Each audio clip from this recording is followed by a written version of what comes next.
जहां एक और इंडिया कोरोना के सेकेंड वेव के खतरे से गुजर रहा है, वहीं इस दुनिया में एक ऐसा देश है जिसने अपने आप को कोरोना फ्री घोषित कर दिया है, वो भी इस सिचुएशन में। अब वहां पर पब्लिकली भी मास्क लगाने तक की जरूरत नहीं है। वो देश है इजराइल।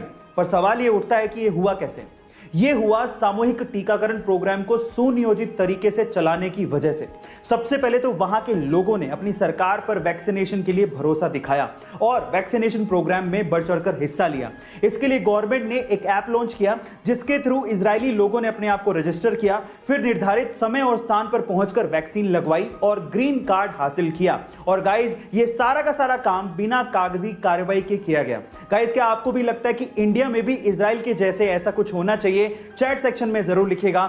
एक बार एक व्यक्ति भगवा चोला पहन के ट्रेन से जा रहा था। उसके सामने दो अंग्रेज औरतें बैठी थी जो कि उसका भगवा चोला देख के उसका मजाक उड़ा रही थी। अचानक से दोनों अंग्रेज औरतों की नजर उस व्यक्ति के हाथ की घड़ी पे पड़ गई जो कि थोड़ी महंगी लग रही थी। तो उन अंग्रेज औरतों ने सोचा कि क्यों ना इसे लूट लिया जाए।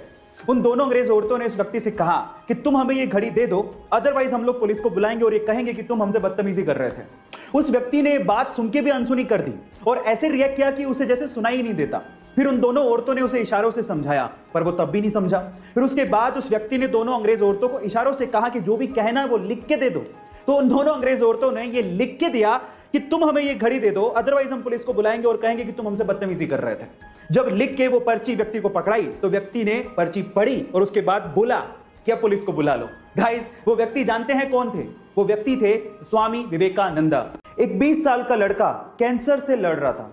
हालत इतनी खराब थी कि वो कैंसर की आखिरी स्टेज पर था। डॉक्टर्स का कहना था कि शायद वो अगले 2-3 घंटे में अपनी जान गंवा दे। उसकी आखिरी इच्छा क्या थी पता है? उसकी आखिरी इच्छा ये थी कि वो प्रभास यानी कि बाहुबली से मिलना चाहता था। वो प्रभास का बहुत बड़ा फैन था। जैसे ही ये बात प्रभास तक पहुंची, प्रभास ने अपनी शूटिंग बीच में ही रोक दी और वो तुरंत अस्पताल उस लड़के से मिलने पहुंचे। वहां जाके सबसे पहले उन्होंने उस लड़के को किस किया और उसके साथ 1 घंटा बिताया। गाइस, जानने वालों का यह तक कहना है कि जो लड़का अगले 2-3 घंटे में मरने वाला था, वो लड़का इस इंसिडेंट के बाद यानी कि प्रभास से मिलने के बाद लगभग 10 दिन तक जिया। गाइस, ऐसे ही प्रभास को डार्लिंग नहीं कहते, सच अ काइंड हार्टेड मैन। सोना शान दिखाने के अलावा और कहीं काम नहीं आता, लेकिन फिर भी पिछले 30 सालों में सोने के भाव जिस कदर बढ़े हैं वो देखने लायक है। तो चलो आज इस वीडियो में पिछले 30 सालों के सोने के भावों का एक अलग तरीके से कंपैरिजन करते हैं। अगर हम 30 साल पहले यानी कि 1990 की बात करेंगे तो 1 किलो सोने से एक मारुति 800 कार खरीदी जा सकती थी जिसकी कीमत 3,20,000 रुपए थी।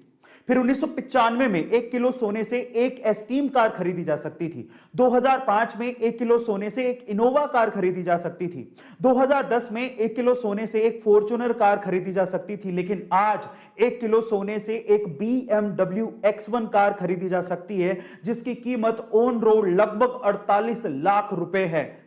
चलिए गाइस, एक रियल एंड फनी इंसिडेंट सुनाता हूं। अमेरिका के एक बंदे ने, जिसका नाम गैरी क्रैमन था, एक डेटिंग ऐप बनाई और उस डेटिंग ऐप का नाम उसने मैच ऐप रखा। पर उसी मैच ऐप पे गैरी की गर्लफ्रेंड को अपना मैच मिल गया और वो गैरी को छोड़ के चली गई। अब नेगेटिव सिचुएशन में पॉजिटिव सोचना किसे कहते हैं, ये आपको गैरी से सीखना चाहिए।